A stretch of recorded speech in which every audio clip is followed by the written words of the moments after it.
MP की सबसे खतरनाक वारदात इसलिए कह रहा हूं कि इस वारदात से न केवल पूरा शहर हैरान था बल्कि पुलिस भी हैरान थी।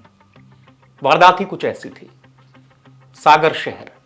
सागर शहर में दिल दहलाने वाला हत्याकांड, जहां 3 लोगों को मौत के घाट उतार दिया जाता है।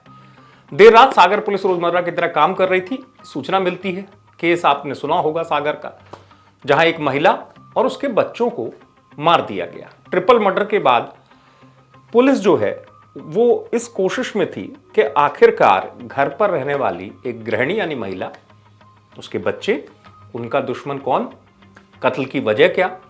केस अपने आप में मध्य प्रदेश का सबसे सनसनीखेज केस बन गया था। यही वजह है कि पुलिस ने कई टीम बनाई इस केस को सॉल्व करने के लिए, यानी खुलासा करने के लिए। लेकिन इस कत्ल के पीछे कौन था, किसने मारा था? क्योंकि पुलिस को जब शुरुआती दौर में लग रहा था तो यह लगा, जिस तरीके से पुलिस क्राइम सीन क्रिएट करती है, मौके पर पहुंचती है, कि घर में बिखरी हुई चीजें हैं, लेकिन लूट जैसा नहीं लग रहा था। यह केस, ये मर्डर केस था, लेकिन कौन था?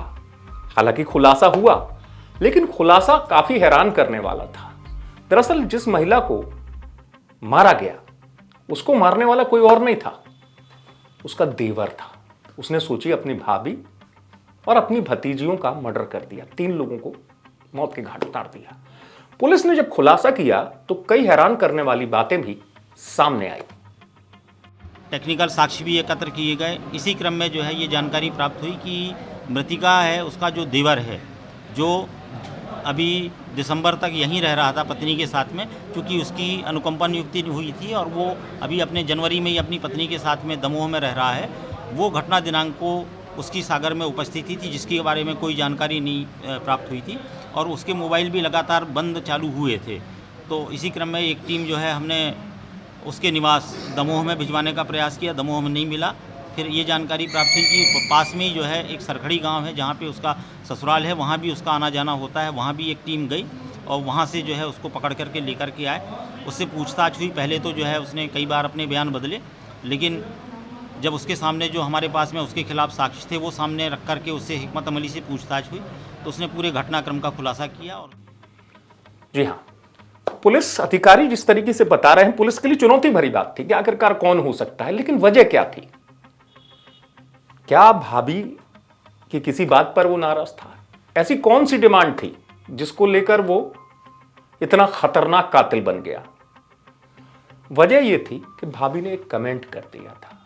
एक कमेंट के बाद मानो उसके सिर पर जुनून सवार हो गया, और उसने ये भी नहीं सोचा कि वो जिनको मार रहा है वो उनके अपने हैं, भाभी है, भतीजियां हैं। लेकिन कमेंट मैंने क्यों कहा? एक ताना। दरअसल कहानी जो निकली, ये जो आरोपी देवर है, इसके ऊपर कर्ज बहुत हो गया था और पैसे के लिए ये पागल हो जाता था। नौकरी करता था, भाई भी सरकारी नौकरी, लेकिन चूंकि भाभी से ये आए दिन पैसे मांगता था, तो वारदात वाली तारीख को भी ये घर पे पहुंचा और इसने पैसे मांगे। भाभी ने कमेंट कस दिया पैसों को लेकर। बस इसी बात पर वो इस तरीके से खतरनाक बन गया कि उसने इस वारदात को अंजाम दे दिया। हालांकि कई इस केस को सुलझाने को लेकर थ्योरी आई। अधिकारी वैसे खुलकर तो नहीं बता रहे थे, कुछ लोगों ने यह भी बताया कि इस केस को चावल के दानों ने सुलझा दिया। अलग अलग थ्योरी हैं। हालांकि अधिकारी नहीं बोल रहे थे कि कातिल तक पुलिस जब पहुंची, उसके पीछे वजह ये थी कि घर पे वारदात वाली तारीख के दिन, यानी मौकाए वारदात पर कुछ चावल, पके हुए चावल मिले थे। और जब पता चला, ऐसा भी कहा गया कि आरोपी से जब जुर्म उगलाया गया और आरोपी ने जुर्म कबूला, तो ये बात भी सामने आ गई थी कि चावल उसने ही खाए थे। चावल खाने के बाद विवाद क्या हुआ था, भाभी ने कैसे ताना मार दिया था, ये तमाम चीजें धीरे धीरे खुलती गई, पुलिस के सामने आती गई। लेकिन एक ताने के बाद उसने इतनी बड़ी वारदात को अंजाम दिया, ये काफी हैरान करने वाली बात थी। लेकिन पुलिस वारदात का खुलासा करने में कामयाब हो गई। सागर से आप तक खबर पहुंचाई हिमांशु शुभा पुरोहित ने। आप देखते रहे एमपी तक।